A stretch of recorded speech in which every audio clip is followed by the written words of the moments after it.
Ken Trahan along with Lenny Vangilder. It's our First NBC Bank Weekend Review, brought to you by First NBC Bank with 35 locations throughout Southeast Louisiana and the Florida Panhandle. That's First NBC Bank, proud sponsor of SportsNOLA.com. The Final Four is set in men's basketball, one number one seed, a couple of number twos, and, of course, a Cinderella team in number 10 Syracuse. Some people didn't think they belonged in the tournament. They proved they belong. And watching their team play, it's hard to believe that they were a number 10 seed based on the talent they have. Well, they were a couple of things. One, they were 9-9 in the ACC this year. Two, they played 9 games without their coach, Jim Boeheim, went 4-5 in those 9 games.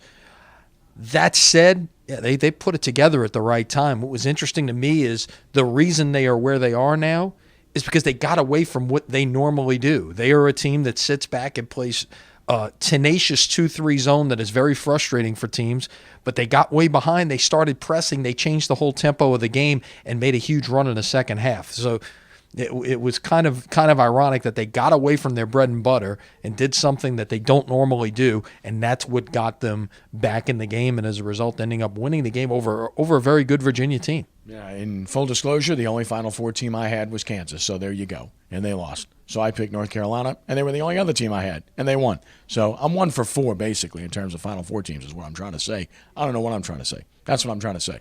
I got 1 out of 4. And you? I didn't pick a bracket this year, so that makes it easy. I went 0 for 0. Okay. So, yeah, I'm batting infinity. Yeah, way to go. Safety first. As for the women's NCAA tournament, no need to discuss it. UConn will win it, so it doesn't make any difference. Some people are taking issue with them. I saw some people tweeting yesterday, and that's unfortunate because why do you want to punish excellence?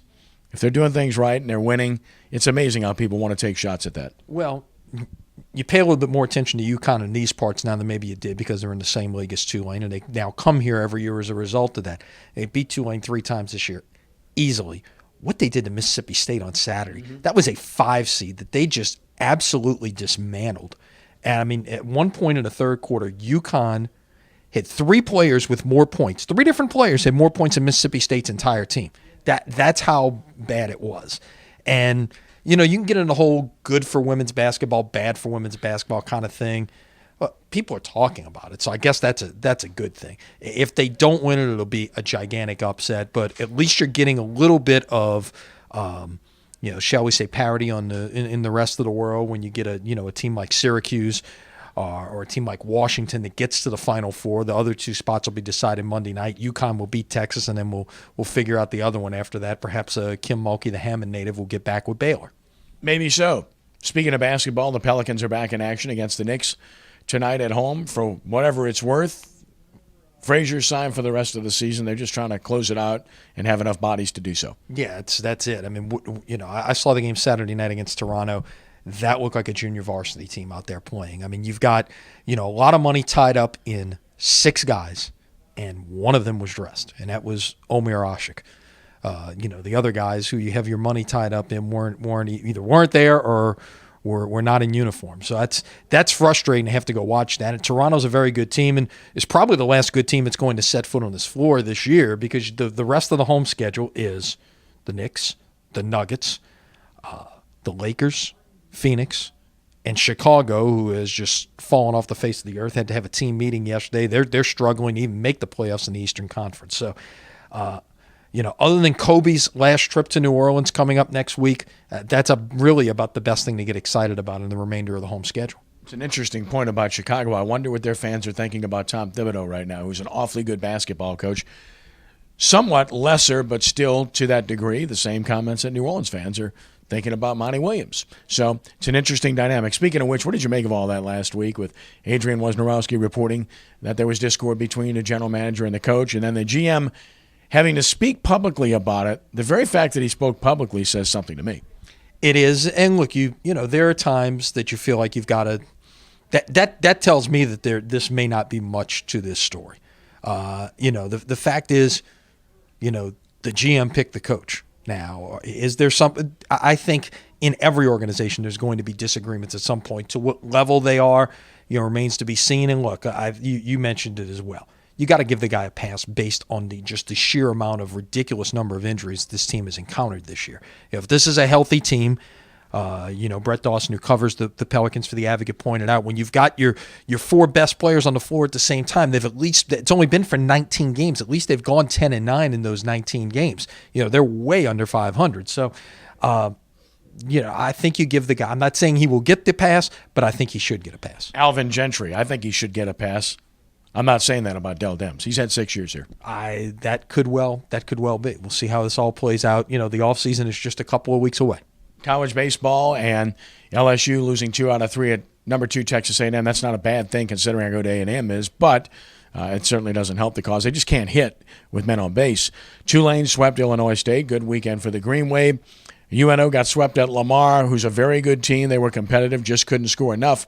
And as we said before, they have to outscore people. But the big story, perhaps, is Southeastern Louisiana. They've won 12 in a row, and they're 9-0 in the Southland Conference. Exactly. You play the games that are put in front of you, and you win. Now, what's interesting to me is you take a team like Southeastern, who's got that 12-game winning streak. I believe they're 18-6 overall right now, and they're sitting in the 60s in the RPI. And there's a long way to go in the schedule. Where a team like Northwestern State, who's sitting around 500 mark in the same league, played some pretty good non-conference games, though. They're actually higher than Southeastern in the RPI right now. UNO, when going into Friday, was the highest RPI team in Louisiana at number 24. They slipped down to 30 with the sweep to Lamar. By the way, Texas A&M now number 1 in the nation after the weekend because Florida, who was the number 1, got beat 2 out of 3 at Kentucky. So A&M has ascended to the number 1 spot in at least 2 of the polls that have come out Monday morning. As for the Saints, they have a new defensive lineman in the fold. They made it official with Nick Fairley on a 1-year deal. Be interesting to see how this deal is structured. I would imagine it's got to be very incentive laden with the minimal base at this point for a couple of reasons. One, the guy hasn't done much on the field. 2, the Saints don't have much room under the cap.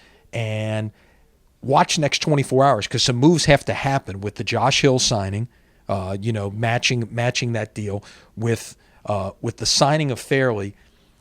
They were only $220,000 over the cap according to the NFLPA, or under the cap, I should say. So something's got to give for that. Could we possibly be on the verge of a Drew Brees extension? Could something else be happening with some players getting released? Something's got to give here. That's the thing I'm watching for is kind of the next domino to fall in all of this. Tulane has made official Mike Dunleavy Sr. will be their new head coach, and that's no surprise. We reported that on Friday, as many did, and obviously it's one of those moves that's going to shake things up. This is an unconventional hire, and it's one that brings a guy on board that has enormous experience. We've seen Larry Brown at Southern Methodist, despite the problems off the floor. They've done well on the floor, so it can happen, and it can be good. He's got to hire good people to recruit.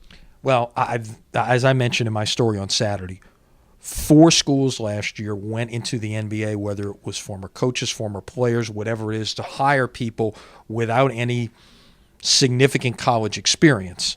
And some of them worked and some of them didn't. But as you and I stood here last Thursday and previewed the weekend and talked about potential hires, and I threw the word splash out there and you said a cannonball into the pool. This is a cannonball. There's no question about that. This will... this will shake things up. You couldn't just do the status quo and go get a high major assistant or go get a head coach who's on the rise, things like that.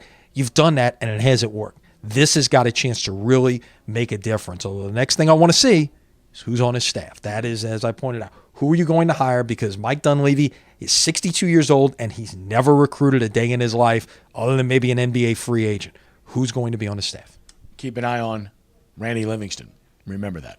And then in terms of high school baseball, we have our First NBC Bank Prep Showcase resuming on Tuesday. Watch it live at SportsNOLA.com. Great matchup in the Catholic League. John Curtis undefeated on top of the league at 3-0 against the league favorite in Brother Martin, who's 1-1 in the league, and this should be a really good matchup Tuesday. Should be. It's early on in the Catholic League. You've basically just 3 dates into a 14-date schedule at this point. Everybody will play 12 games.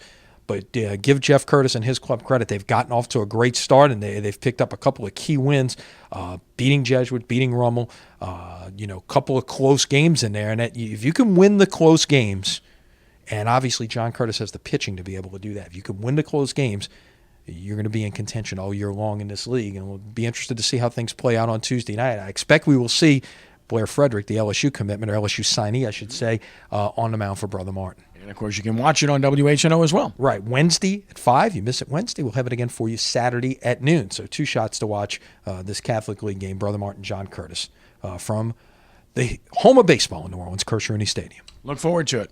That's our First NBC Bank Weekend Review, brought to you by First NBC Bank with 35 locations throughout the metropolitan area and beyond. That's First NBC Bank, proud sponsor of SportsNOLA.com. Have a great week, Lenny. All right, we'll see you later this week. You have a great week as well, and thanks for joining us. Until next time, God bless you.